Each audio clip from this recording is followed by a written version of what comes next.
Welcome. My name is Lisa Coors, and this is the Lisa Coors Show. Today we're going to talk about something that is a pretty big deal in our community, nationwide, all over the world, and that's obesity.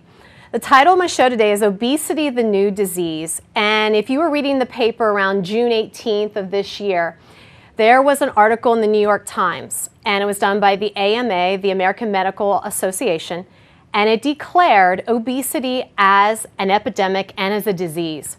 So the question you probably have is, how do I know I'm obese? And we're going to throw up some slides here in a little bit, and you can kind of see for yourself. There's some calculations you can do.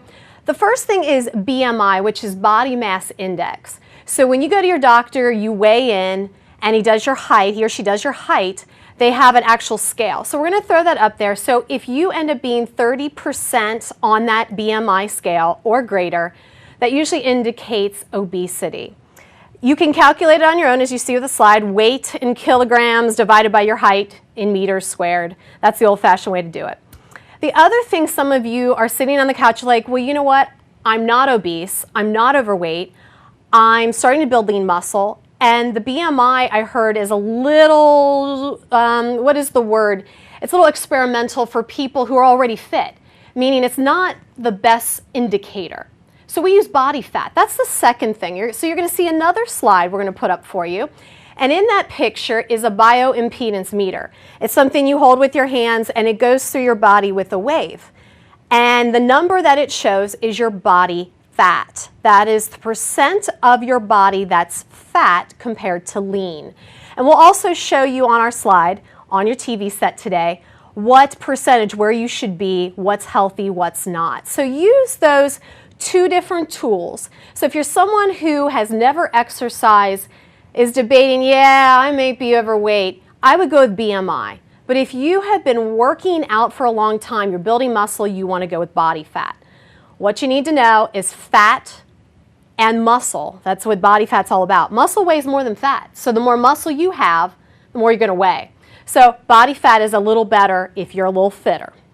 Okay, so the exciting part of my show today is we're going to talk, first of all, to one of our local residents, Jean Campbell.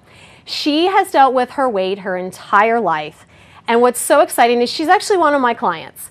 And she is going to tell you her story today about how she has lost weight and different diets she's tried. And I'm hoping you as the listener at home can learn something from her. And she's going to give you some ideas to take away. So I'd like to introduce Jean Campbell. So nice to have you on my show today. Nice to be here. Thank you. Yes, and there's a lot less of you than the first time I met you a couple years ago. She came strolling into my studio, and I was afraid she got on the treadmill, and I was afraid she was going to fall off. I was like, oh my gosh, she wants to lose weight, and we had lots of plans for that weight loss. And as you can see, how much weight have you lost in total? Well, since I've been coming and working with you, I've lost 75 pounds. Woo! 75! Awesome! Yay! And what I'm even more proud of is I've kept it off for a year. Wow! So that's really an achievement for me. That's a big deal. So, Jean, tell us your story. When you came to me a couple years ago, you said, I have been dealing with weight loss my whole life. Tell the viewers your story. So that is true all my life, and I'm a little over 50, so I started dieting when I was about 15, and I think mostly because of genetics of my family. Everybody kind of has been dealing with weight, but I think too, peer pressure, all those sorts of things when you're 15. But that just kind of started me on this life path of trying to lose weight and I think poor self-image, those kind of things. Sure. But what led me to you, of course, is, I had throughout so many years tried so many different things and had lost weight many times, but could never keep it off. Right, and didn't have any exercise plan throughout my whole life. I mean, I was active as a kid, but not as an adult, no.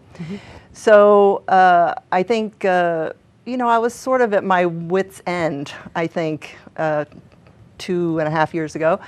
And of course, my daughter, who is involved with you, really kind of said, have you ever considered working with a personal trainer? And Mm-hmm. I was like, no, I don't think I could commit to that type of thing. Yeah, I really commitment. didn't. Yeah. I really didn't think, it was something that I could do. But I was kind of at that point where I need to do something because I just wasn't healthy. I couldn't go upstairs without being winded. As you know, when I started with you, I couldn't do one push-up. Absolutely. Now you do like 25 now I can do and a she lot. thinks nothing of it. Oh my gosh, yeah. So, my daughter really encouraged me, and so I just thought, well, I'll give it one last try. And here I am 2.5 years later. Yes. And, Oh, this great. is such a big deal. Yeah, her daughter is an intern with us, and she kept saying, I'm going to send my mom. And these are the famous last words we hear a lot. I'm going to send my mom. She needs to lose weight. Yeah, we've heard that. And then all of a sudden, mom shows up. So it was so cool. Tell us about the diets you have tried. Everybody sitting on the couch out there has tried a diet. If you have dealt with your weight, you have tried diets. What are some of the diets, or maybe one of them that sticks out in your mind that, wow? Well, and nothing against these particular diet things because they work for a lot of people. Sure. But for me, I tried Weight Watchers. I tried Diet Workshop. I tried fasting. I tried, Atkins. And I lost weight on all those different diets. But the weight would always come back. So it was kind of like you go through this period of eating, less and trying to lose weight. So you're on a program. Right. But I didn't know when I had reached my goal. Right. I was like, what do I do now? Ah, So I there you go. Okay. I never looked at it as a life-changing thing. I just looked at it as, okay, I'll do this for, this certain amount of time. Right. I'll lose the weight, and then I'll be good. Yeah. And it never worked that way. I would lose the weight, but then I would gain it all back plus another 20%. No, I hear that all the time. And it's these diets. And I get these, I'm going to do this plan. And with a client, I always say, well, how long are you going to do this for? The rest of your life? Like the famous cabbage soup diet. That was so big years ago. Atkins was huge. And now it's like, wait a minute, maybe some common sense exercise and diet works, and we know that worked for you. Yes. What, if you could name one thing in your life, what needed to change? What was the number one thing that had to change for you to keep this weight off? If there'd be one. I know there's several, probably. I think the main thing would be that I had to accept that I am not a person who can just eat whatever I want. And also realizing that food is just food. Yeah. It's not, I think a lot of times, and I did it too, used food for comfort and used food for all different reasons. Like food was my best friend. Yes. And food is just food. It's not. It is just food. And You're I think right. I had to come to the realization that food it doesn't have to be the central thing in my life. Right. And I think it was. I used food for everything. Comfort when I was depressed, and it gives you that sense of comfort. It does, but it's just, that's fleeting. And it doesn't help you in the end at all. So I really had to come to terms with, I need to change my life. I need to change the way I look at food. What it means to me. I had to change all those things. Excellent. And I to be honest, I still work at that. It doesn't change overnight, and especially if you've gone throughout your whole life thinking of food as a person. Yes. It takes a long time. I mean, I think I'll be working on that always, just to, realize that food is just something I need to put in my body to survive. Yeah. But it doesn't make me. It's not who I am. So. That is so important, and I'm hoping the listeners at home are hearing this, because food is what I see from just not you, but other clients that come to me is food is like a person. It's like a way of life. They live for food, and food is given when you're depressed and when you're happy and whatever. So I think that was really important. And maybe if you're sitting at home, what is your view on food? I mean, is it just nourishment, or do you live to come home and just eat to make yourself feel better? So that's so important. I'm glad you shared that. You know, we're talking about obesity in general as well. I mean, all over the country, not just here in our city. What do you think is contributing to this epidemic? If you name a couple things. Well, I think commercials on television. Yes. Yeah.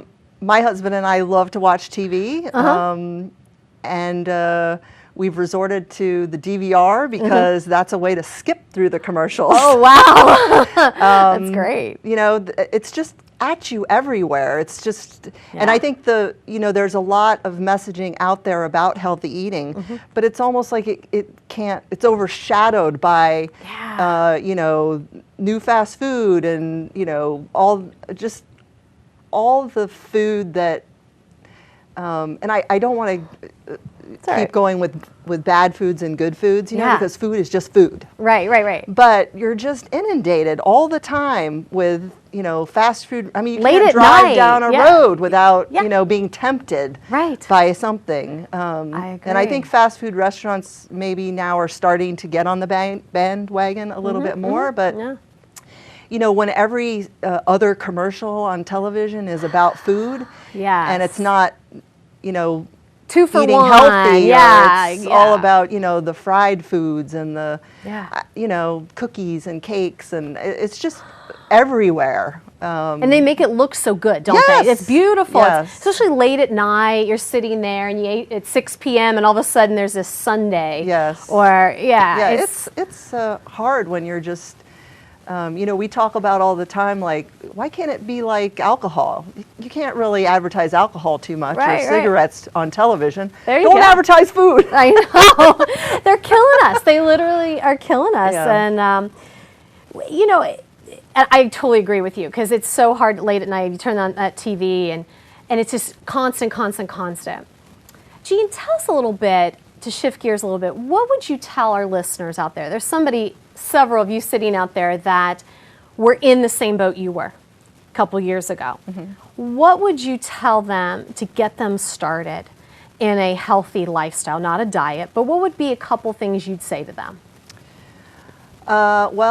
I tend to always go back to one of the things you first told me when I started with you, and that was try not to eat out of a box. Don't eat out of the box. That's the first one. I try to keep that in mind. So when I'm at the grocery store, I'm not buying that quickie dinner I can put in the microwave, that's in a box.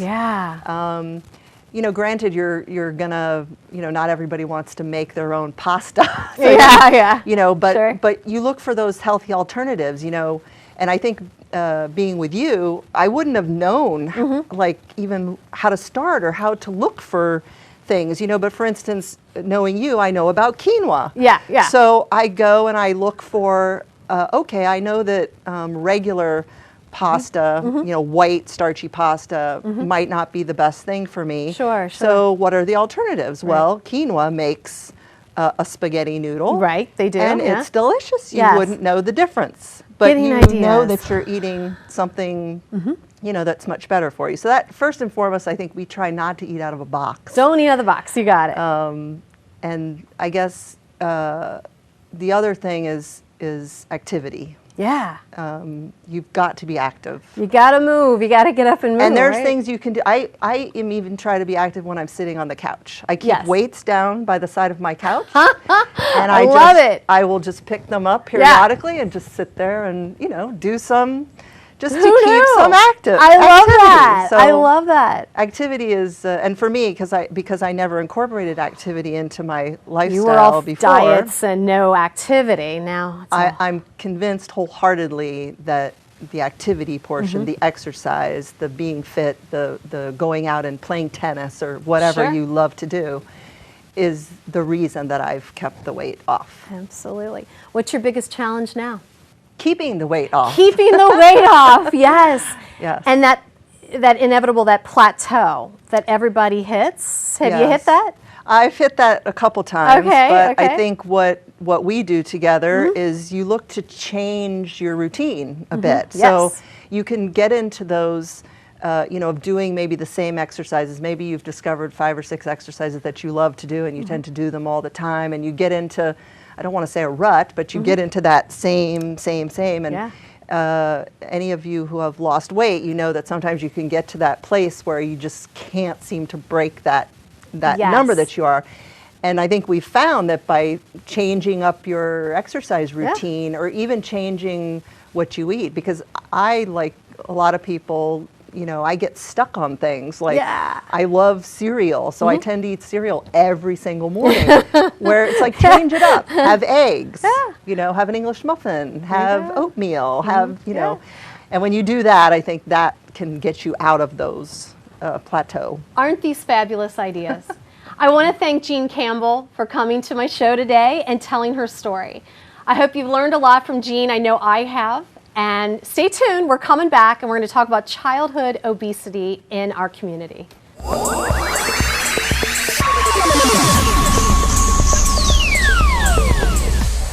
Welcome back to the Lisa Coors Show. Today we're talking about obesity, which is the new disease. We just spoke with Jean Campbell, who talked about her weight loss journey. Now we're going to turn and we're going to talk a little bit about obesity amongst children. They're saying right now that 1 in 3 children in our schools in the state of Ohio are either overweight or obese. That's a scary statistic, and I brought today a guest, Scott Peters from Nagel Middle School, and I'm going to get this title right. You are the Health and Phys Ed Team Leader. Correct. So welcome to my show today. Yeah, it's awesome. Thank you for having me. And how long have you been at Nagel? Well, since it was built, so I think it's about 13 years. 13 years, and I have been in education teaching-wise for over 22 years. So. Wow. So tell us a little bit about Feeling yourself. Old. No, oh, you're not old. No.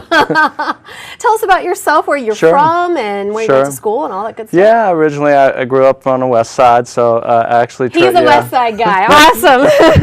That's right, and I went to Wittenberg University. Okay. And when I graduated from there, I started at Bridgetown Junior High, which is a feeder for Oak Hills High School. Sure, yeah. But then coaching and teaching drew me to Anderson High School, and I started.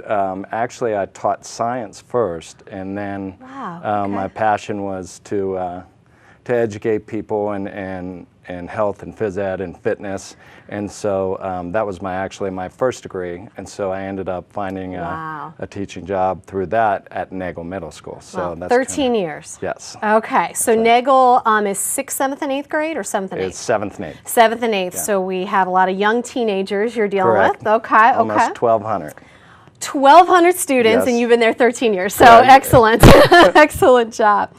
You know, we're going to talk about obesity today, and I know you see it in the schools. Let's talk in general in our community. What do you think is contributing to kids being overweight and obese? I mean, I see them. We go to the grocery store right in the neighborhood, and you see kids that are overweight. What do you think? Right. Yeah, and it's really a big problem. I mean, we see a lot of people that are very active in our community, but throughout the whole, we see many kids that are not very active, many kids that struggle to understand the concepts of how to eat the correct way, that are very sedentary in their lifestyle. Sometimes the only physical activity they get is through phys ed classes. Phys ed classes, and so, you know, it's to the point where we really need to start educating and trying to get students involved in any way we can to be able to fight that. Get them to move. Yeah. Oh man. How do I say this? What are the schools in our community dealing with, or how are they dealing with this? I mean, I know we're going to eventually talk about Nagel, but in general, what are our schools doing? Are there after-school exercise classes? Are there eating right classes? What are the schools doing in general? Sure. In 2010, they tried to pass, actually did pass a Senate bill that was called Healthy Choices for Healthy Children. What it was trying to do was give schools an opportunity to help children that needed, especially that needed it. One of them was to develop a wellness committee district-wide. Another one was to have students report their physical activity per day. Oh, wow. And that was made an opt-in program, so it wasn't really mandatory. Another one was actually to track BMI, and that the school districts have the option to waive that. Okay. And then the last one was to implement standards, PE standards, which are things that are required for phys ed teachers to teach, the requirements. Okay. So that whole bill, when it was introduced, was really a huge stepping stone for us, because we saw you know, numbers like you were saying early on, that those numbers start, as we have implemented that, have started to actually level off. That's good news. And that's good news, That's good correct. news, yeah. The issue is that we're starting to also have a lot of mandates academically, and so we're finding a lot of schools are doing away with phys ed or allowing students to opt out of phys ed, and so they're in health for that matter, they're not getting the we like to call it the tools that they can use for a lifetime, as opposed to, you know, when you, a lot of people think about, when they think about phys ed, they think about rolling out the ball. Sure, And things have really changed. We have, you know, a lot of things that are going on that are new now, and that whole curriculum was designed through that Healthy Choices Through Healthy Children. That was really helpful, and I'm hoping the listeners at home got a better understanding that there is something being done. Right. There are some issues, and we're going to talk about some of the issues in a few minutes. So what could, in general, the schools do better? In general, you know, you look at communities in Cincinnati and Anderson Township, whatever township, what could they do better? Right.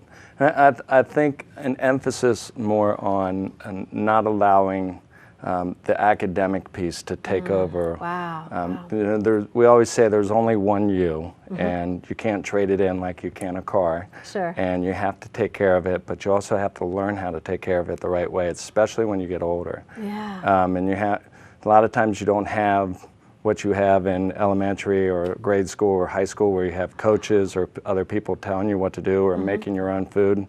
When you get older, you have to make those choices for yourself. And these kids don't know. Exactly. And it's our job to try to teach them how to do that. Wow. Yes, because if parents are working, two parents are working, and they don't have time in the schools, kids spend most of their time at school. Right. So you guys are teaching. Yes. Yes. Okay. Wow. So we would hope that the elimination of health or physical education classes, you know, that would only increase the odds of students and children to be obese. Absolutely. I don't know if any of our listeners have ever gotten to go to Negel Middle School, but you guys have an impressive gym. Thank you. Yeah. Can you tell them about the equipment that's in your gym? Sure. We have written some grants that we have fitness equipment. It's kind of difficult because we have to store it in a closet and then we pull it out almost every day. There you go. Yeah. But I mean, we have a lot of students in our classes, so we like to give them a lot of variety. And one of the varieties is using those fitness pieces, those fitness equipment, to teach them different concepts.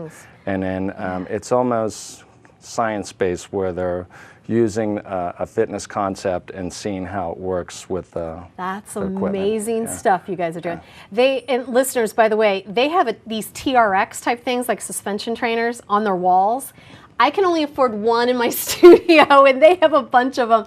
That's impressive that you are that state of the art to know the latest and greatest exercises out there. Right, too. and we actually we were able to purchase those through a person that I met at a convention. He's from Wisconsin, and he kind of made his own equipment for phys ed people. So it was very cost effective, and some of it was donated, some of it we got through grant money, and you know, it's really neat to see the students come in, instead of, you know, oh man, I have to do this again. They're like, oh yes, I can do this now. Sure. Yeah, no, that's great. It's just so much fun.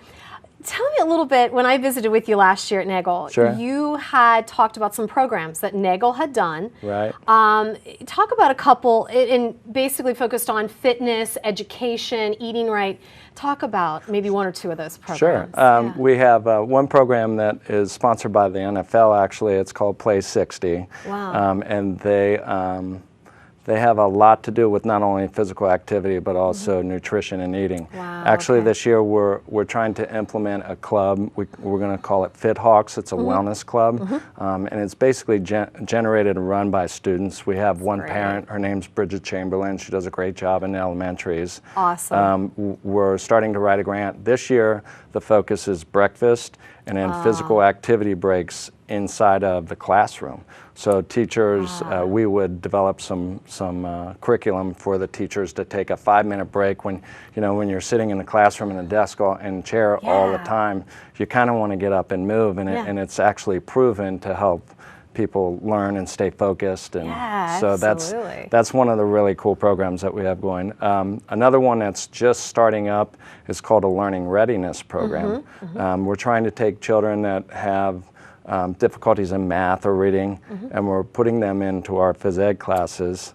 After 20 or 30 minutes of vigorous to moderate activity, there actually have been studies done, a book written as well, that they're able to absorb and learn more information. And so the connectivity, they call it miracle grow for the brain. Miracle grow for the brain. Is exercise. I think some of us adults need this stuff. I mean, I know when I exercise and then I go to do some work, I think clearer. And I'm sure some kids, if they have ADD or ADHD, this might be a good program for them as well. Yes. Wow. Yeah. I'm going to ask you a tough question. Okay. And I just need the truth here. So if I was a kid at Nagel and I went to lunch at Nagel, what would I eat? What are my choices of food? And I'm just asking you, okay? I guess that would depend on the day, huh? It would depend on the day. How about Friday? We actually have a going joke. We call it the brown lunch. The brown lunch. And the brown lunch is a very popular lunch. Okay. It starts with chicken nuggets and waffle fries, and then we have chocolate milk. So all of those brown items are in there. But it's brown. Oh my gosh, that's great. And well, never mind. Okay, chicken nuggets. Okay, I think there might be a biscuit in there. And a biscuit. How about the gravy? It's brown. Just smush it all up. Okay. Right, but we actually the lady that's in charge of all of the food service, she's really very active in trying to promote healthy items and very open to learning about nutrition and having students actually hopefully developing their own side dishes and things like that. But I would say there were probably about 50%. I do cafeteria duty as one of my things. 50% are buying lunch and 50% are packing. Some of them are making great choices and others are not. And so there's a wide variety at lunch, and we try to stress, and I even joke we have little rewards for people that are eating healthy lunches. That's great. That's great. So one last question for you. If you were to create a program at Nagel or any school on fitness, on eating right, what would it be? If you could have anything you want to create to save these kids in the long run from being obese, or if they're obese now, to getting fit, what would you do? Right. There's, I guess the best way to do it was be able to just continue to have students be active, have them, and not that it would try to be required, but to have the ability to have students, maybe even create their own fitness courses and classes and take ownership of it. Take ownership, wow. Well, I really appreciate you being here today, because I'm from the West Side. That's good. And I grew up over there, and not having kids, I don't know how this all works over here, but visiting Nagel is just always such a great visit every time I go. So thank you for sharing. You're welcome. And thank you to the listener for being with us today. I hope you learned a lot. And again, this is Lisa Coors. I'm from Coors Core Fitness, and this is the Lisa Coors Show. Thanks for joining us.